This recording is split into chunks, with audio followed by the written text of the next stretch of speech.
Welcome to the show. Scotch Rocks. Hey everybody, this is Manny Pariah with my boy Fess, and welcome to another episode of Scotch Rocks. This week we've got City of the Week out of Minneapolis, Minnesota. Your favorite show. Pour me up a scotch, throw it on the rocks. Get the first two shelves, reach up to the top. Give me 3 fingers of the best that you got. Gone 21 deep in a hoggy on the block. Go on now, pour it up, pour it up, pour it up, yeah, pour it up. Take a little sip, then we do it like this. Show everybody that's what's up. That's right, we got Steph with an F gonna sit down with us this week and talk all about the band. She's gonna take us inside what it's like touring with her best friends. She's gonna let us know if she thinks scientists can successfully breed a donkey with a porpoise. Who knows what we're gonna talk about? I know we're gonna talk sports. I know we're gonna talk news. I know we're gonna talk buzz. Everything from winter storms in Texas all the way to Ted Cruz going to Cancun, Mexico. Not sure what the fuck he was thinking there. Let's get together, have a good time. Most important, let's make some memories. I'm really excited to have you, that's for sure, because I saw you here in Gillette. I don't know, it's Gillette. Do you remember that show at all? I mean, it was pretty cool. That was Texas City, yeah. Yeah, that was amazing. And so we fell in love with you. My wife and I fell in love with you. And then also Divide the Fall, both those bands. And I wasn't really, the headliner was cool and all, but, you know, you guys were way more our style. So can you tell us a little bit about where you guys are from? So the band is based out of Minneapolis, Minnesota. But me and the bass player actually just moved to Arizona during all this global pandemic. So half of us are in Phoenix, Arizona, half of us are back in Minneapolis. So how's that, is because of the COVID thing, how's that feeling? Are you guys kind of, is it depressing? You guys haven't been able to tour or play, and it sounds like you haven't been able to see each other. Are you guys writing together still, kind of like what we're doing now remotely, or what are you guys doing? I mean, it's been tough. I mean, we've been touring a lot, like 100 shows a year since 2012. So it was coming off the road. We haven't played a show in over a year. It's been a year and 2 months. And I haven't gone this long since I was 5 years old. I have at least done a show a month since I was 5 years old. So that's 22 years. And so this is like, it feels so weird. It's wacky. And I'm really scared to get on stage again because I'm afraid I'm not going to be as good. Because, you haven't done it. We're going to be rusty. But, Sure. I mean, we're honestly, it's kind of good for us because we're one of those bands that struggles to get off the road, and we take every single tour, and we're, like, so jacked about it all the time. But we kind of needed to get off the road and write a record anyway, so it's kind of a good thing for us. It forces us to be like, hey, you cannot play a show. Fuck you. Like, You're going to write a record. Like, okay.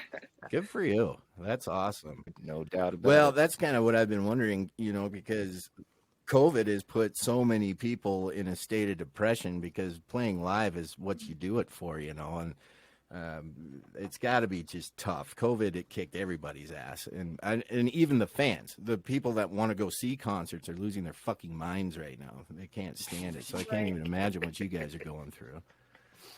Yeah, it's hard. It really is, but we're finding ways to stay connected with our fans and, like, going on Twitch, and we've done a couple little live stream acoustic shows. We did a Facebook Live full band back in March. So, I mean, we're cool. finding ways to still keep it alive a little bit. Good for you. Yeah, you guys fucking rock. I'm very impressed with your band. Tell me about your musical influences.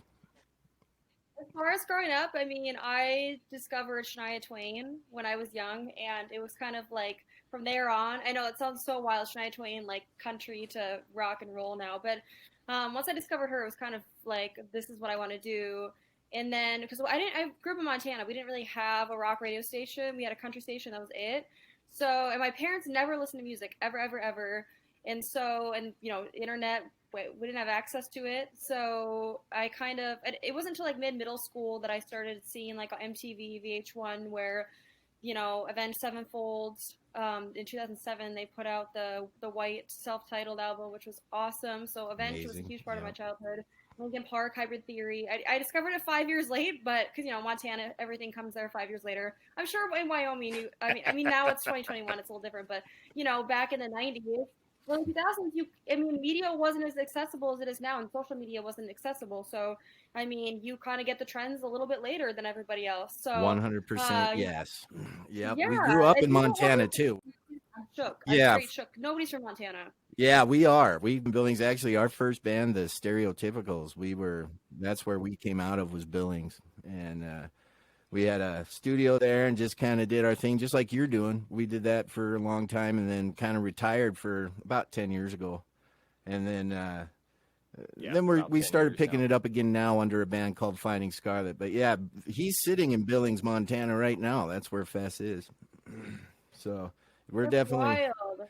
Where are you from in Montana? Glendive, so 3 hours from Billings. All right, yeah. No See, that's kidding. the question That's I was amazing. asking when Yeah, I heard. Billings was like the big city back then. Yeah, it still is.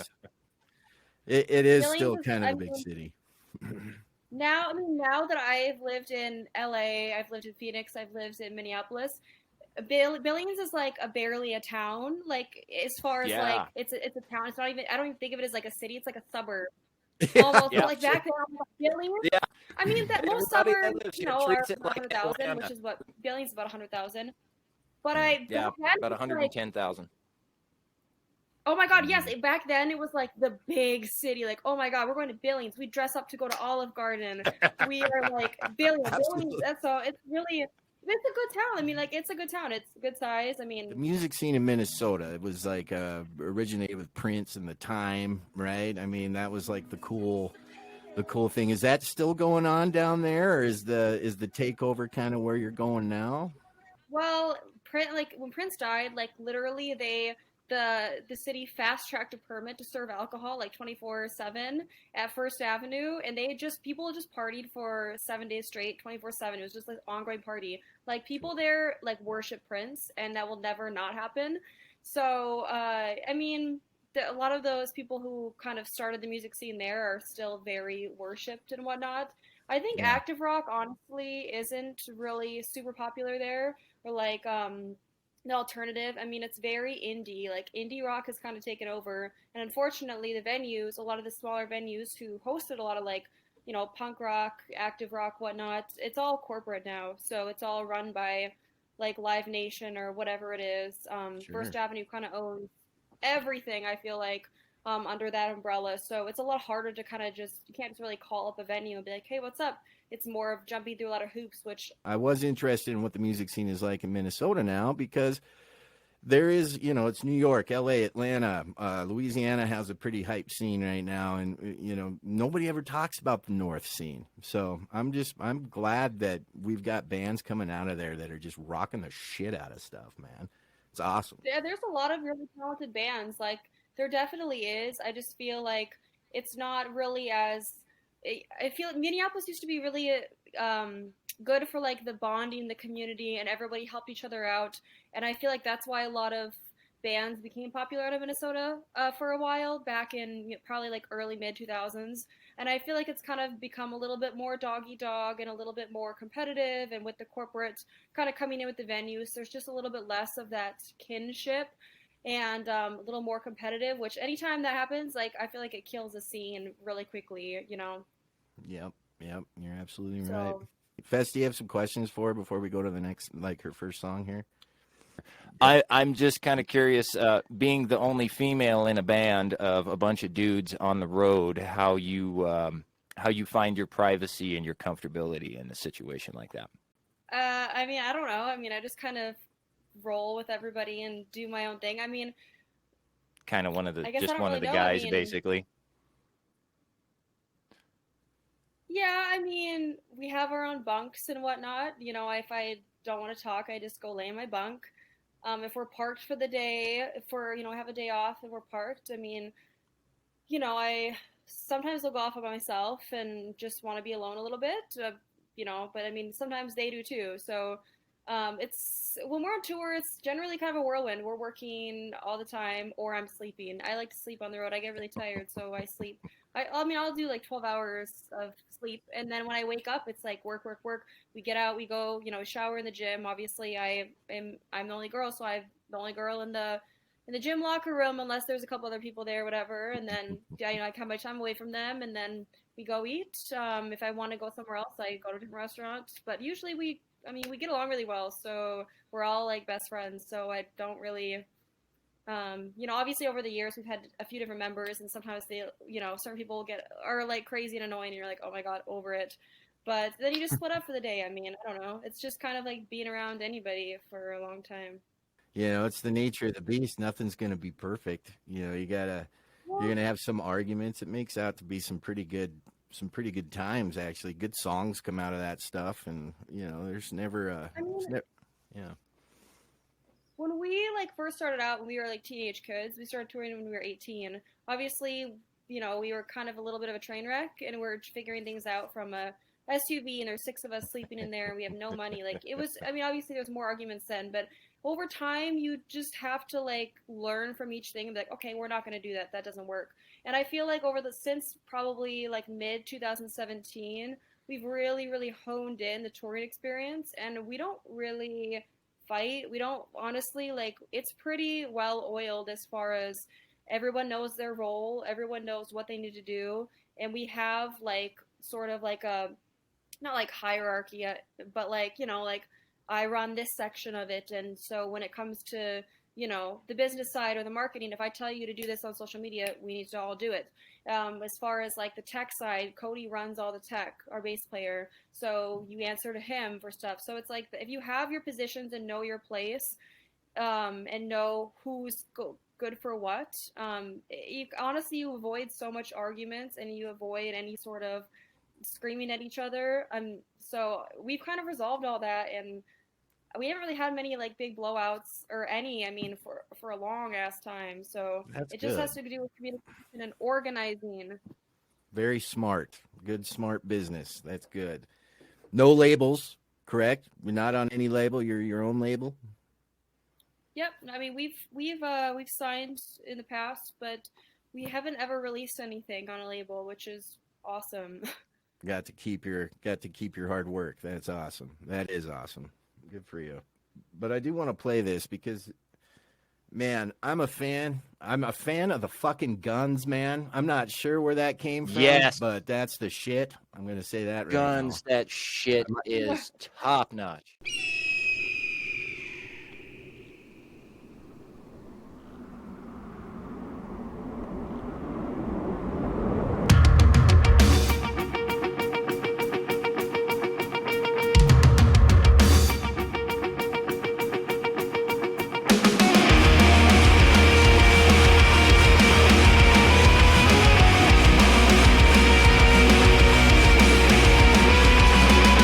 You said it would be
Damn.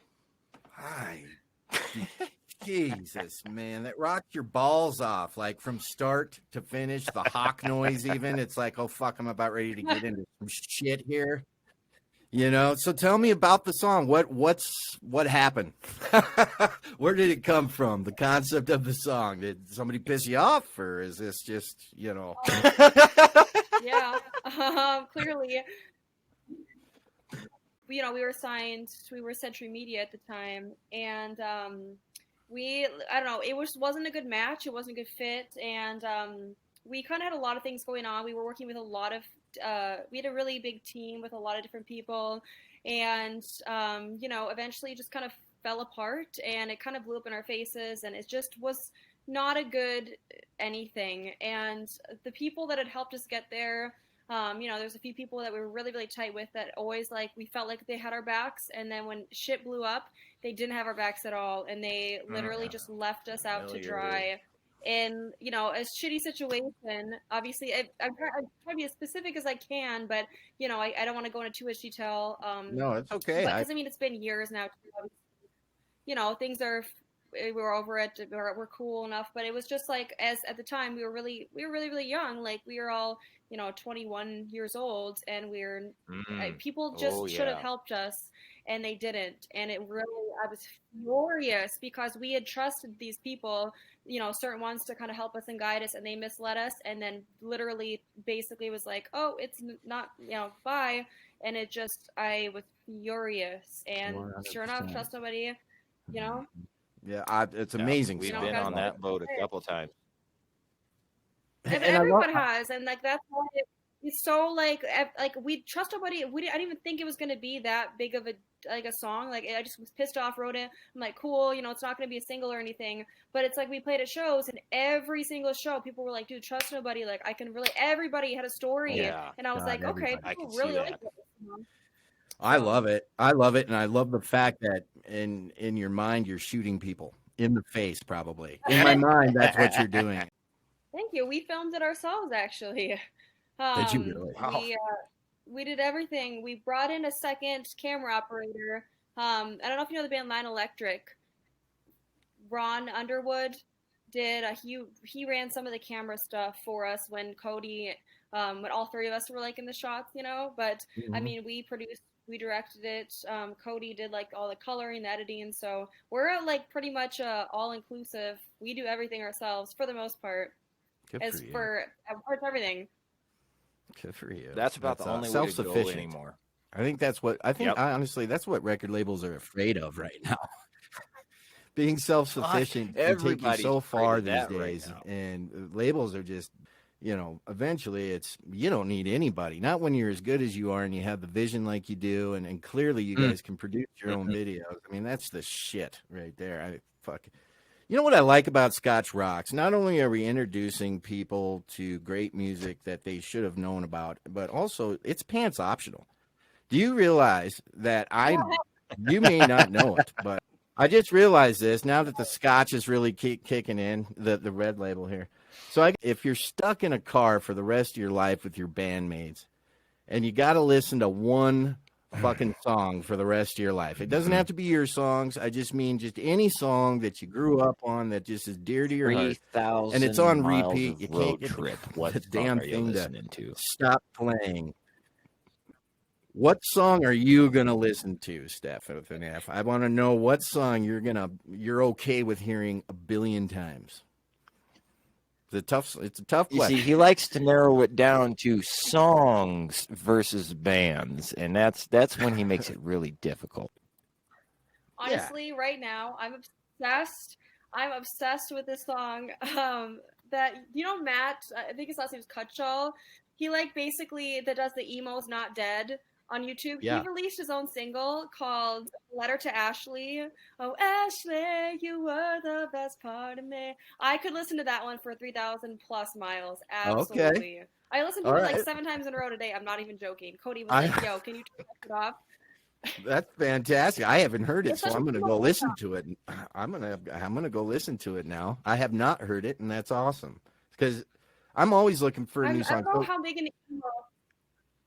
emo culture, but it's like kind of a parody. It was meant as like a parody of emo culture and, you know, bringing it back. And he does all the classic emo, you know, moves like the Used and Taking Back Sunday and all that stuff. And the video was put together like a, you know, like a 2000s, early 2000s emo. And I'm like so about emo. The song's good though. Like he made it as a joke and I'm like, this is really good. So, Really? I And don't it's know. called, what again is it? The Just real things quick. you learn What was it called? band names. A Letter to Ashley. A letter to Ashley. I'm gonna have to write that down. Matter of fact, I'm gonna do that while I'm thinking. You about haven't it. heard this, Forget, bro? 'cause I do that As soon as she said a before. letter to Ashley, I'm like, oh yeah, okay, I got you. What's your favorite fan story that you have? Do you have something that just changed your life on the road? Saying, "I'm glad I do this as a musician." Has somebody, or I bet there's thousands, but is there one that just stands out? A memorable time was if we play a festival, we always do a meet and greet. So like Rockfest, Rock USA, the Danny Wimmer festivals, we'll always pull together our own meet and greet. And I remember we did the main stage at Rock USA and Rockfest, and so we wanted to pull together this giant meet and greet, and we decided to get bottles of booze and do at Rock USA and do shots with every single person that came through the line. We're like, yeah, it'll be fun.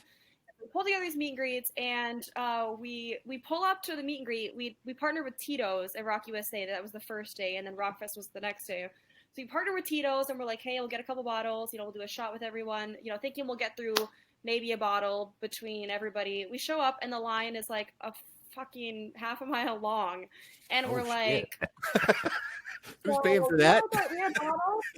What the fuck is this all about? And I was like, dude, we're gonna need more than. Yeah, we're gonna need more than 2 bottles at this point, and we're gonna need some chaser, and I'm gonna need some water to pretend I'm doing shots because this is literally. The meet and greet lasted almost 4 hours. Wow. There were so many people there, and they just kept coming and coming and coming. And I'm like, you know, we promised everybody we'd do a shot with them if they were 21, and you know, had a wristband. And I was like, thank God, I had to fake it with fucked water up were because I'm you like, at the I end will of that? die if I do this many shots. And sure enough, after. Oh my God. I'm like, thankfully I did media before the meet and greet because otherwise sure. I would have been a hot mess. Talking to all the radio stations and whatnot. Just but a wreck. Yeah. By the end, I mean, we're just like, oh my God, we love you. Like our fans. And they're like, I can't believe I'm meeting you. And we're like, no, we love you. Like, you know, crying and shit. I'm like, oh, man. The next day, we're like, we're not doing this anymore. We're not. The drunk we love. need to chill out. I love And you. I thankfully, love the next day. I love you. So let me Give ask me you a this: hug. was that Come the on, last give me a time you ever did that? We've done. I mean, we'll bring a bottle, but we gotta do like the, you know, if it's out, it's out. We're not gonna kill ourselves this time, but Sure. yeah. Yeah. You know, but yeah, What a good idea. Because at Rockfest and the next day it was the same thing. It was about 3 hours for that one, and it was like, thank God we didn't. You know, we still got fucked up anyway, but you know, Yeah. you know, I was like, wow, we learned our lesson. We thought, you know, there'd be maybe 20 people, you know, to hang out with. We didn't expect there to be lines on lines on lines, and people waited the whole 4 hours to see us. And I was like, we're not big enough for this yet, but it's cool that people thought, you know, really wanted to. Well, and that's the thing about you guys is nobody would know that you weren't big enough for that.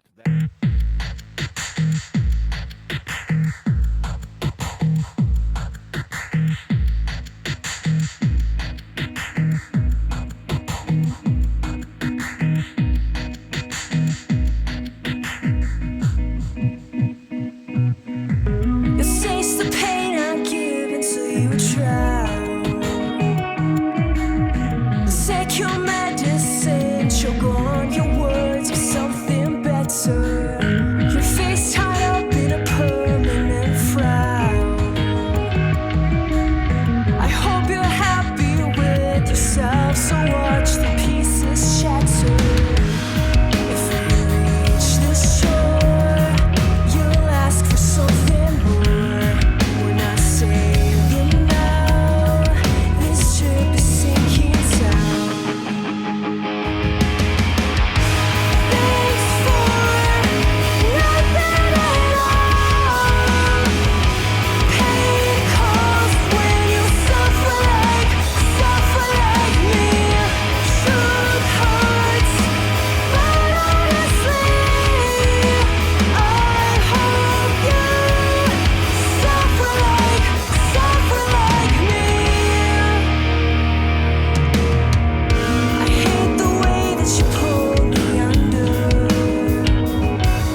I'm so impressed. That's all it is. It's like, yeah, the production's great, but Right. the lyrics and the band, the gel of the band, like everything I got blown away there.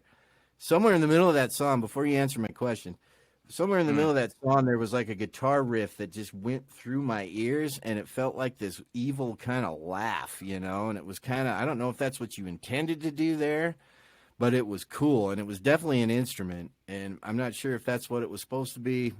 Please, take us in your head here. What happened? What was it? I don't know what part you're talking about as far as the evil laugh, but it's really cool that you were able to interpret that. That's awesome. I mean, this one, it's kind of different. I mean, we usually are known for our big fuck you and our fast paced and our, all our craziness. So we have a couple like sort of deeper cuts like this one. This one really was, I felt like a different level, and I think it's cool that people see a different part of, like a different side of us. And so this one is really about like, kind of the theme. Obviously, it's written about a person, but I will never say who. But Okay. the kind of the sentiment of what doesn't kill you makes you stronger. And it's me. People think it's like a lot of people think it's like this breakup song where I'm hating on them. I want them to suffer. It's not. It's about wishing someone the best and hoping that they suffer in hopes that they can grow. And it's not romantic at all. It wasn't written from that standpoint. Obviously, I want people to take it in whatever way works for them, but it was totally about watching somebody who had a really, really privileged life, really everything kind of handed to them, and had lots of potential as a person. But because they had never suffered, they never really had a tragedy in their life or been kind of kicked down, they took everything for granted, which made them really mediocre as a person. And me wishing the suffering is hoping that they can experience the tragedy that's going to push them to the next level. Maybe during a breakdown, I guess is what I would call it, and it was towards the end, maybe 3/4 through, and there was just this little kind of chunky guitar, but it sounded so much like this laugh that, I mean, maybe it's because I'm a fucking psycho. Is that possible? I don't know. I'm not sure, but psycho, bro. I do love it. That I know, but that song, that was a great song. Both songs that you brought to the table, I could probably do this for 5 hours, but you've got a life, and I understand that. So there's maybe one more question. Can you tell us where we can find your music, and anybody can go out and listen? I mean, I'm sure it's Spotify and all that stuff. Is there a place where they, like some of the old school cats, where they can get hard copies, or what do you got? Yeah, I mean, anything you want to find is on our website. It's cityoftheweekofficial.com, and you can get hard copies there. And we had our last CD was in like Target and FYE and Best Buy, I believe. So you might be able to also find it on hard copies on those sites. I don't know if it's still there or not. I feel like they eventually pull stuff because it's not like we're a bestseller or anything. But obviously, if you get through our website, it's obviously if you go to our website, it's all going to go to us, and you also get a personalized note from me for every merch order. And you can also, obviously, if you want to stream it, Spotify, Apple Music, you can still get it on iTunes. You can listen on YouTube. We always encourage people to watch the videos. I'm a visual person. I get hooked on bands when I see the video. So to me, the music's cool. Obviously, I love our music, but like being able to bring it to life visually is like gets me so stoked. Can you give me the names of both of your albums? You said you had 2. Am I correct? We have 3. So the first 2 are EPs. The first one is called White Fire Alarm, and then it's the one where we're naked on the cover with caution tape. And then I'm gonna go look that up right now. You just hang on. Hold on there. Yeah. Okay, go ahead. Other 2 albums. What do you got? Or 2 EPs and 1 album. Yeah, so the first one's White Fire Alarm. The second one is Disclosure. That's the one that has a family with the eyes blocked out on the front. And then the full length is called Pulling Teeth and has the bloody teeth on the front. If you're around Billings or if you're around Gillette, if you're anywhere up in the Northwest, let us know, because we'd love to see you. We'll cook you dinner. For sure. We'll do whatever you got to do. Your whole band, bring them over. We'll have a good time. Because that's part of this thing. When you go out on tour, you're like, we're alone and there's nobody in this town. What are we going to do? Oh, well, let's go to Old Chicago and have a drink. Well, no, let's not fucking do that. Just come and play pool at my house or at Fess's house. Let's hang out, Damn right. We went to Old Chicago and had a drink after. Yeah, well, that's just kind of band life, man. You just find the nearest place that you won't fucking get into trouble, and you just kind of Yep, go damn on to right. the next thing. And But that's if you're where you ever hole through here up. again, call us, Fuck yeah, call man. us, and We're let's always, hang out, man. You know? yeah, we're always down to hang. All right. Well, I will say that you're one of the best bands I've heard in the last 10 years, and I wish you the very best. We'll keep an eye on you. Agreed. Well, thank you. Agreed. Thank you. Thank you. I can't thank you enough. You guys are way too kind. Bye. Bye. Everybody say bye. You too, Fast. Say bye. Later. He'll say about 10 minutes later. That was City of the Week. They were awesome. She's great. Steph with an F. Thanks for doing the show. That was a lot of fun. So I want to start with the man, Rush Limbaugh, man. I want that I read a little bit about your post and how you had some memories with your dad listening to it, and I did too. And it's just kind of a voice that we're gonna miss, right? I mean, he was the voice for a lot of conservatives, and I had my hits and miss with the guy, but Same here. honestly, Same here. I don't know who else is gonna be able to drive that train. What do you think, man? Well, he sits right up there with Larry King, really, when it comes down to being well known and things of that nature. And he was another one of those guys I didn't really think ever was going to die, even when he came out with the whole "I have lung cancer" thing. And I kind of had a feeling that it was pretty bad when he missed a couple of weeks. But yeah, I can remember it was Paul Harvey and Rush Limbaugh was usually what I can remember the most. If my dad was listening to news on the radio, those were the two voices I can really remember, and I can remember that from way back. And it was usually because he would have it on, we'd be out in the backwoods in the middle of nowhere, and AM was what you picked up, and what you got was what you got. So, yeah, I can remember quite a bit. It was old country classics and such like that, Rush Limbaugh and Paul Harvey, and a lot of backwood road riding.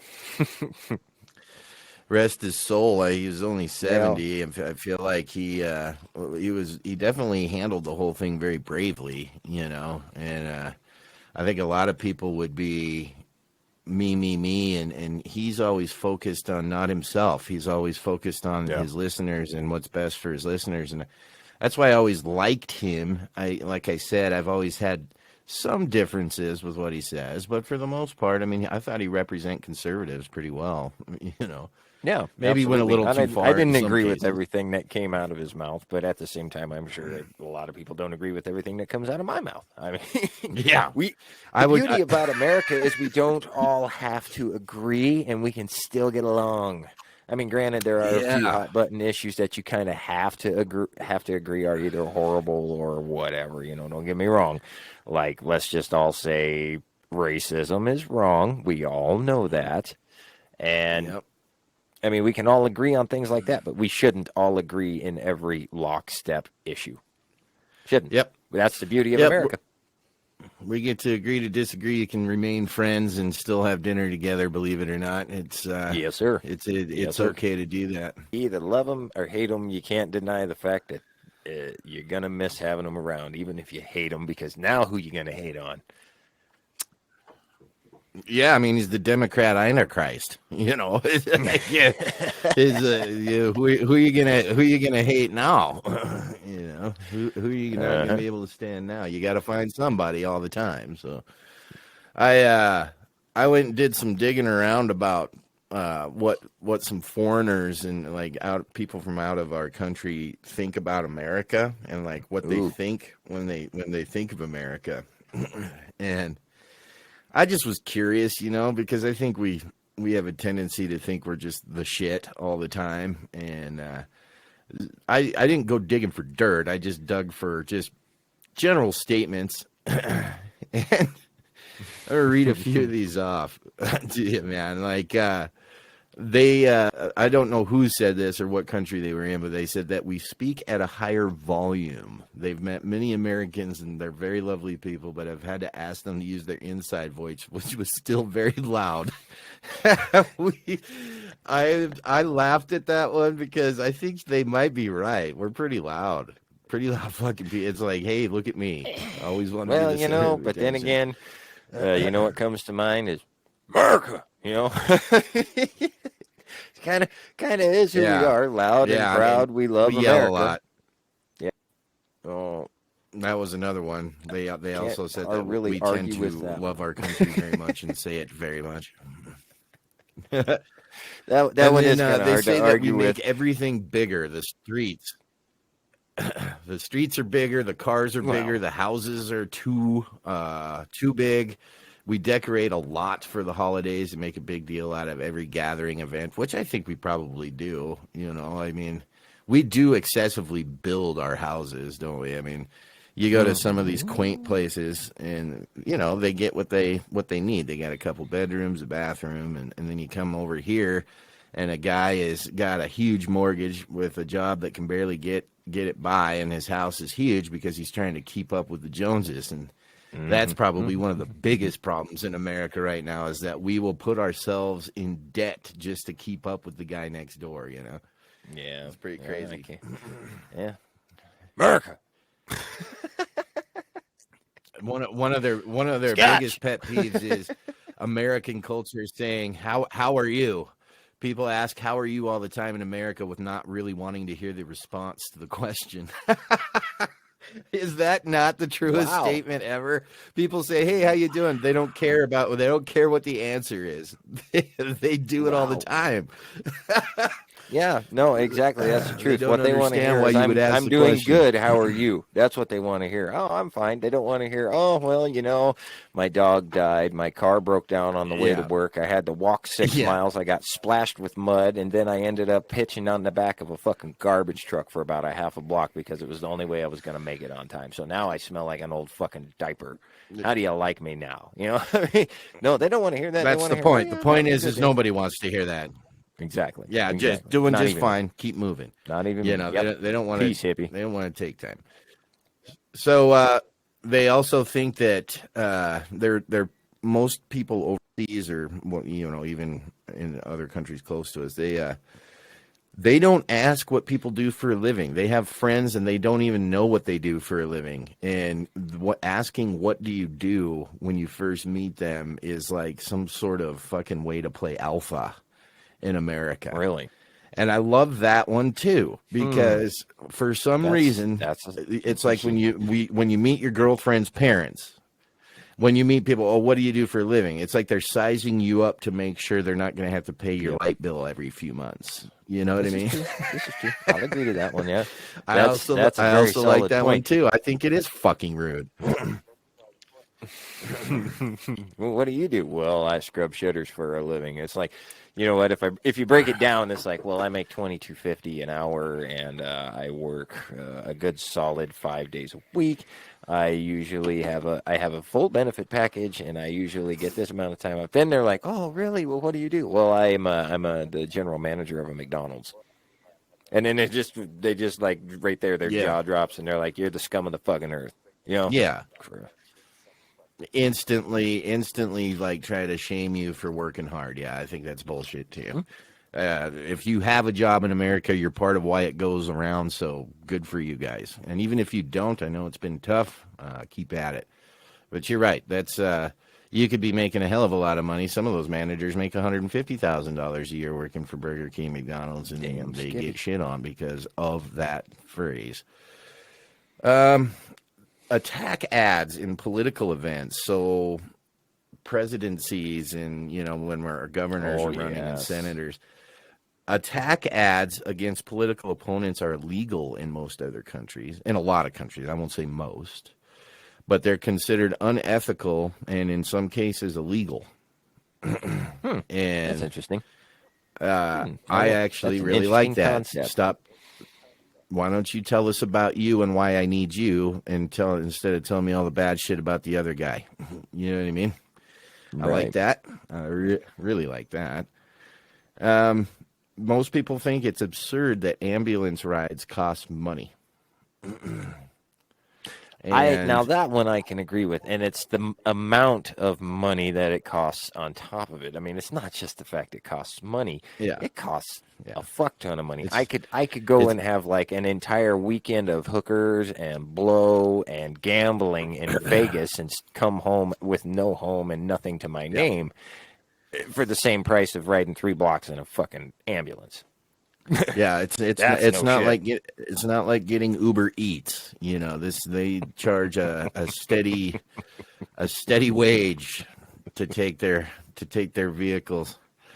So anyway, I just thought that was kind of interesting. I wanted to go and kind of find, some things that maybe foreigners thought about America when they thought about America. You can't help but wonder in this day and age, especially. And you know what? I'd hate to say it if I'd be lying if I didn't say, fuck, they hit that nail right on the goddamn head. Yeah, yeah, you got that right. Yeah. You and I have both had a heavy couple weeks at our jobs, and we're dependent on quite a bit. And, coal, gas, and renewable energies had a pretty tough break this last few weeks down in Texas. Now, I did a little research here because most of the things I'm seeing are, this is what happens when you do renewable energy. Well, I kind of want to change this up a little bit, okay? Because right now there's 4 million homes. There was 4 million homes in Texas without power. Whether they are using wind or not, that's still, people are dying because of this, and it's a bad deal. So it's what it comes down to is you can talk renewable or coal or whatever all you want. The fact is we're probably going to have to come together and just work as a unit here to get people by, because even gas and coal had tough time over this it was cold, bro. So what I did some research, and I'm like, well, I know for a fact that the Arctic has wind power. So how did they make it work? And here's what I found. They found, when you build these gigantic wind structures, there's actually a cold weather package that you can install on these things. And most turbines, even without it, can go from -4 to 104 degree Fahrenheit if you kind of even have the light package on this thing. But in Texas, it's about the third hottest state in the world, or in the United States. Okay, so they're not thinking at any point in time that they're going to need to put a cold weather package. Well, we're changing, right? Scientists are telling us every day that there's climate change, so you might want to start thinking about cold weather packages. The point is they exist, and that's how in the Arctic,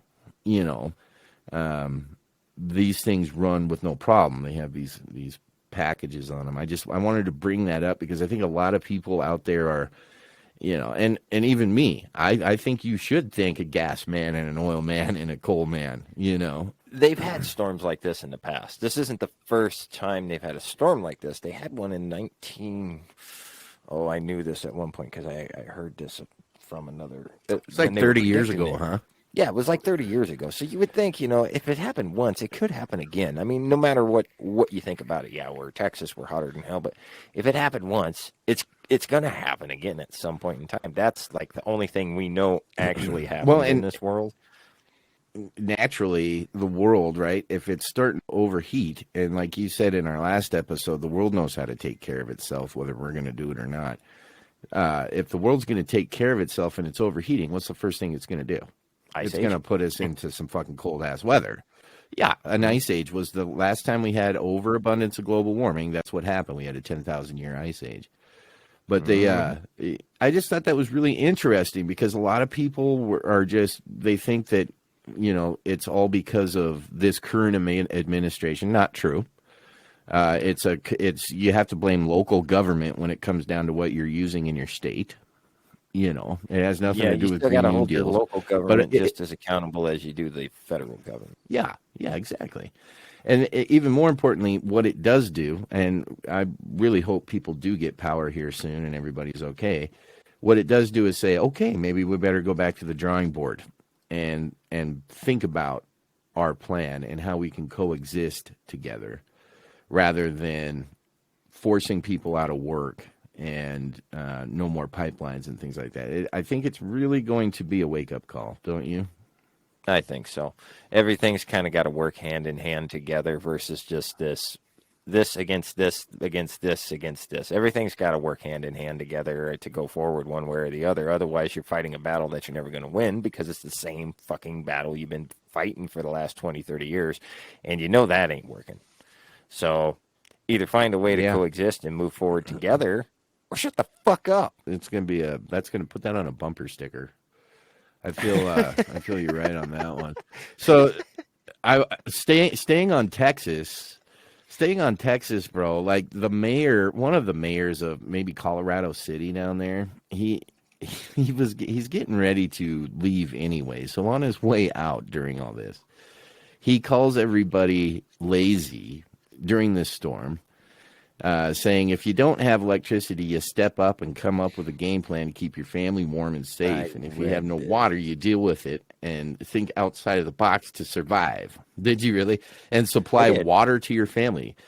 You know, it's filled with typos, but if you're sitting at home in the cold because you have no power and are sitting there waiting for someone to come and rescue you, you're fucking lazy. I just can't help but think, what a fucking dick thing to say if you're the mayor of a town. You know, like, I know he was on his way out and he thinks he's saying it as a citizen, but still, dude. Well, I mean, and it's kind of funny because on one hand, I kind of agree with the guy, but on the other hand, it's like, you know what, dude, you're not in a position to actually say shit like that. It's probably not. I mean, it's like, man, don't post shit like that on Facebook. That's just going to cause a lot of shit. I have to tell myself that a lot too. But yeah, this dude like straight out, like, he didn't just say it; he said it loud and proud and doubled down. It's like, you know what? I kind of agree. Yeah, exactly. You know, and if you're like the leader, you ain't just Jack on the corner. I expect that from construction workers. Yeah, exactly. Construction worker, whatever you do for a living, you have the right to bitch and moan. But when you're sitting in the mayor's office, you may want to reconsider how you talk to people. But after he said this, I guess his wife got fired from her job, and like people I guess it just kind of got a little chaotic. But rock and roll, man. I mean, in the name of rock and roll, this is fucking nuts. But you know, there's some extreme antics. Tampa, Florida-based guitarist called Prince Midnight. You guys go look this guy up, who constructed a custom guitar out of some unusual parts.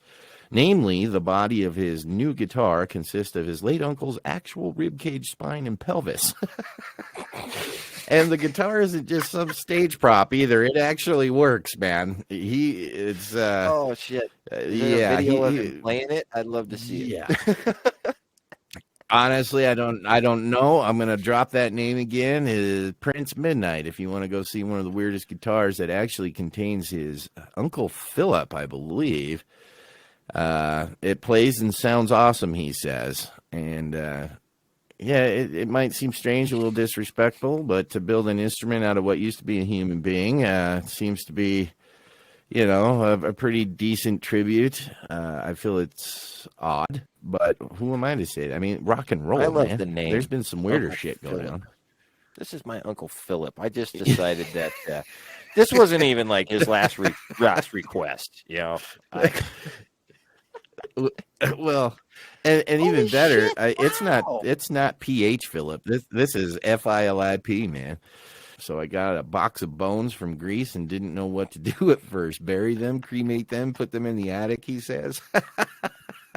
None of the options seemed particularly appealing to Midnight. He also thought that this uncle would have wanted to fade from history in a traditional manner either. So he decided to immortalize Uncle Philip in a manner that too would have found satisfactory. Thus began Midnight's quest to turn the skeleton into a guitar. Now, I want you to think about something here. How do you go? Let's just say you're down on some money and you need to go to the pawn shop and you bring this fucking thing in there. What's that worth, do you think? What do you think an actual human bone? I mean, we all have been there as musicians. We struggle at times. We drop it off. We come back and get it when we're in better times. But think about that just for 1 second. How do you go about purchasing somebody's dead body that has strings on it and actually functions at a guitar? Do you think people just steer away from that? Well, the How much picture of how him much is it worth, holding do the you damn think? thing looks quite terrifying as it is, and I think it's because of the spiky hair that he's got going on in this picture. He looks like something that Tina Turner shit out after she had a hell of a night drinking. But wow, man, yeah. Personally, if I walked in there and saw it, my first instinct would be like, "Wow, that's cool. What the hell is that?" And they'd be like, "Oh yeah, no, that's Uncle Philip." You know, I'm like, "Whoa, what?" I just think it's fucking nuts, dude. I love it. I think that's rock. Philip That's rock, man. Skellicaster. You see that? Way You see the cool. head here where it says Philip Skellicaster all painted on there? What the fuck, bro? Oh, fuck my face. Let's talk. What do you think about this Indianapolis Colts deal going on? Yeah, right I now? was gonna bring up some sports here Did too. you read about that? Carson Wentz going over to the Colts. I don't know. He's one of those quarterbacks where it seems like he's been hurt more than he's been able to play. But it seems like when he's able to play, and actually, everybody likes to give the big name quarterbacks the whole, oh, he didn't get an off season. Nobody got an off season. Nobody got an off season. Everybody got fucked. Everybody got bent over a barrel. You can only give that excuse for so long. This Yeah. guy, he took some pretty serious injuries right off. When he came out, he was on fire, and then he took a couple pretty serious injuries, and he missed some time, and then they kind of cut him loose. I think a change of scenery is going to be good for this guy. I could be wrong, but he seems like he's got I enough think so, talent too. there. I think that you're right. A change of scenery is going to be really good for him. Yeah, I think he was put under a lot of scrutiny. Like you said, he got hurt, and Foles came in and led him to the show and won it. And that made people start to second guess the leadership skills of Wentz. Even though he was there, he wasn't.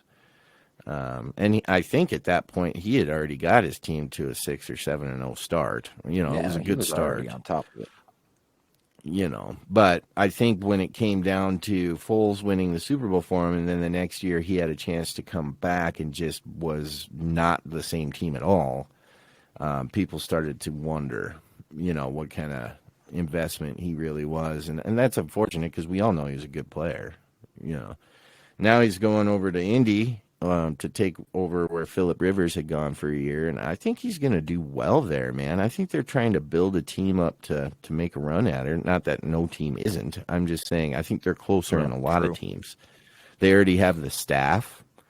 They already have the players. They're just adding another. But are they going to use him as a backup? Because that's where the trade itself seemed a little bit like a jab to the face, It's like a second round, 2 second-round picks or some shit. Yeah, no one money. was like a second-round pick, and the other was a conditional pick that actually could become like from either a second to a first or a third to a second. It's one of the two. Yeah. And yeah, this seems awfully cheap for a kid who came out and damn near pretty much got you in the playoffs right off the bat. I mean, that does seem like quite the jab of like, poke, right in the eyeball. Yeah. Yep. Exactly. But it looks to me like there's going to be one hell of a buyer's market this year when it comes to NFL veterans because of the crunch down on the salary cap. Looks like everybody's starting to shed off all these players that they were just willing to sign like even a year or two ago to these multi-year, multi-million dollars. Suddenly they went, well, we're going to drop the salary cap. And they went, bye-bye. Just started cutting motherfuckers loose. Look, J.J. Watt hit the market. Like I saw that. All-time pro guy just hits the market because, they just don't want to pay. They can't pay him. And they're also everybody pissed. loves these big dollar bills. Those guys in Texas are also pissed. I think that there's some turmoil going on in the Houston Texans area, isn't there? Yeah. Yeah. So I heard a lot of different things that he wanted to be, J.J. Watt in particular, wanted to be closer to family. So he might end up in Chicago, Green Bay, possibly third Watt on the Steelers. Be 3 of them on there. I don't know. There's a lot of talk because he wanted to be closer to his family. So who knows where he'll end up. I know that he's a great player. And with that said, the other guy from Houston is probably going to take off and flip the bird too. The quarterback there, what's his name? Watson. Deshaun Watson. Yeah, who knows where he's going to land? But whoever gets him is going to be extremely lucky. I think you guys should go after him. And it's kind of funny. They have some serious interest in him, and they're calling Carolina a serious candidate to pick up his services. It's kind of funny because I read this one today.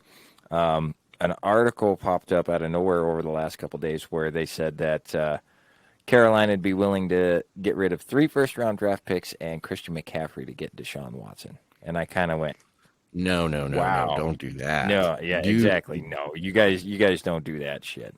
And then it comes out that this just kind of, the guy just, all it was one of these like bold prediction type of things. That's all it was. The reporter that put it out there originally, it was just like this bold prediction thing. And then it took on a life of its own to the point where it was like a lead off on one of the ESPN shows. It's just crazy. But apparently that's not on the table at all.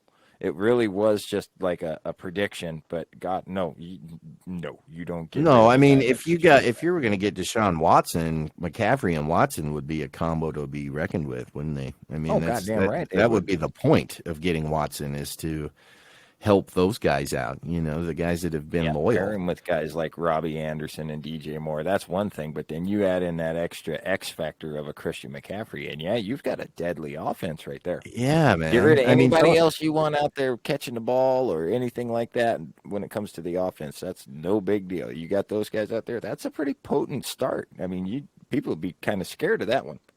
Yeah, I feel like the disloyalty there would piss McCaffrey off to no end. To no end. Another guy that's possibly going to be on the market, nobody really knows, is Fitzgerald from Arizona, who would be an excellent pick about this as well.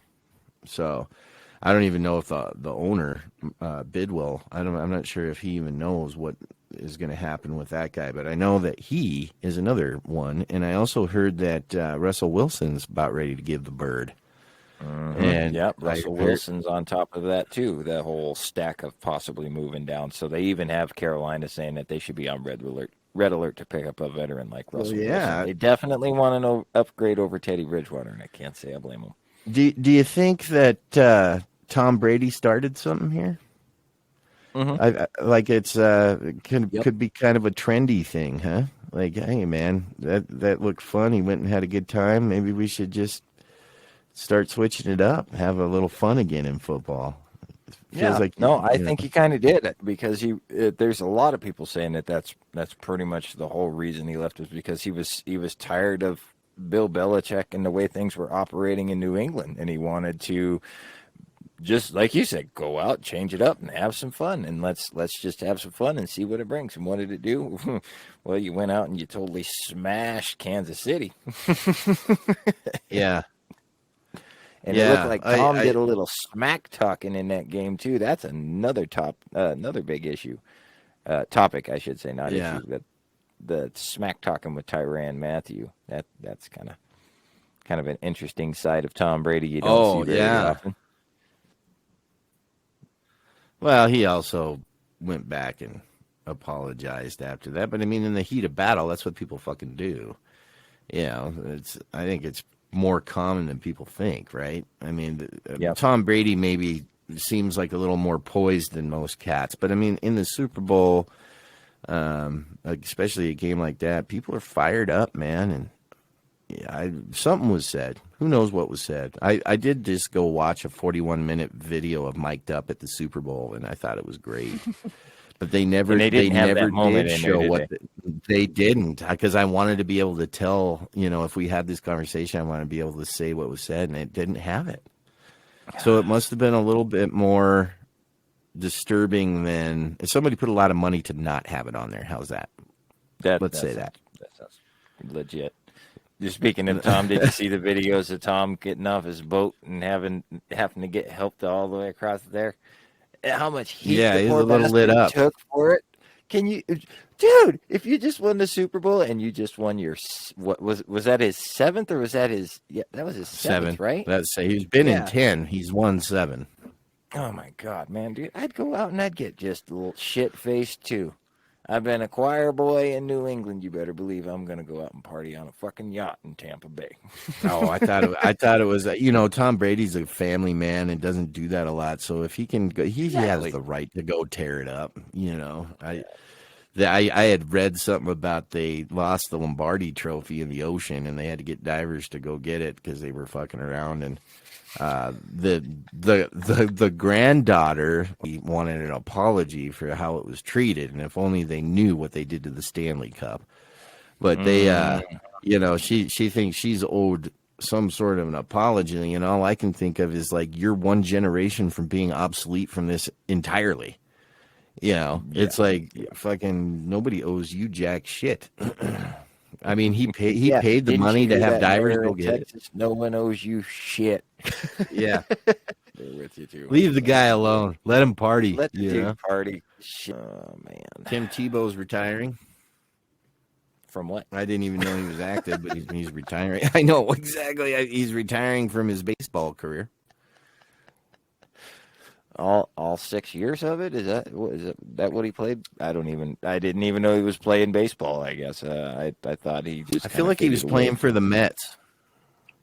I feel like I think he was playing for the Mets. He's only 33, so to say you're retiring at 33 is an accomplishment. I don't know that he accomplished much in fucking any sport, though, besides when he played for the Gators. No, I'll agree with that one. Playing college football, man, he was definitely he should have took the opportunity to change position in the pros. I think he probably would have done himself a big favor if he'd have changed himself up in the pros instead of sitting there going, I'm a quarterback. It's like, bro, no, you're not a quarterback. He's like, no, I'm a quarterback. He's like, you know what? You're a pretty cool guy, but you're not an NFL quarterback.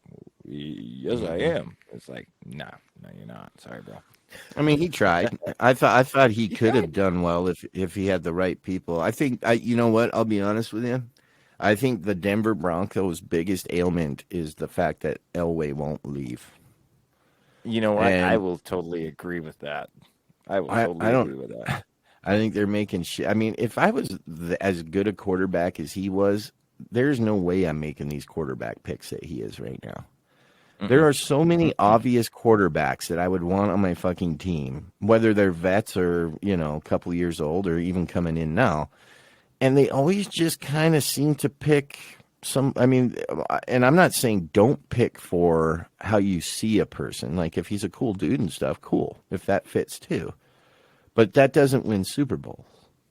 So I guess I feel like he's always in his own way. Therefore, he's probably in the Broncos' way. And I don't know. Maybe I'm wrong there. I bet I get a bunch of Broncos fans saying I'm full of shit. But let's be honest. They just got one with Manning because they went and got that guy. I guess that's it. Point proven, right? I was just going to say the same thing. The only good thing that John Elway ever did for Denver was basically go all in on the Peyton Manning deal. That's the only thing. Without Peyton Manning, he hasn't done diddly shit.